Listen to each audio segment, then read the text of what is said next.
sira mo, napaibig na naman kay Marites. Talaga sabi ko sa inyo, talagang sinusubaybayan ko pa rin yan sa gabi. Si Sol Aragones po, 13 years sa ABS-CBN, naging reporter. At pagkatapos kong maging reporter, ako naman po ay naging congressman sa amin sa 3rd District ng Laguna. Ang 3rd District po dito sa atin, San Pablo, Liliw ng Carlan, Rizal, Alaminos, Victoria, Calauan. 9 years po, 3 termino po ako naging congressman.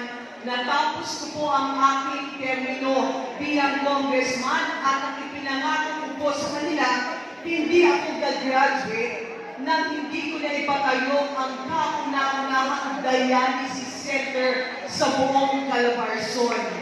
Kaya po, kahit wala na ako sa pwesto, pinapakinabangan pa rin po ang dialysis center na aking naipatayo. Ako rin po ang natalong gobernador noong 2022. Alam niyo po, 6 months before the election, doon lang po ako nagdeklarang tatakbo. Napakalaki pa na ng populasyon ng Laguna. Nanay, mahigit 2 milyon ay patapos na mo ang kampanyahan. Nasa kalahati pa lamang po ako. Kaya talagang ang marami sa inyo, ngayon lang po ako nakita, tama?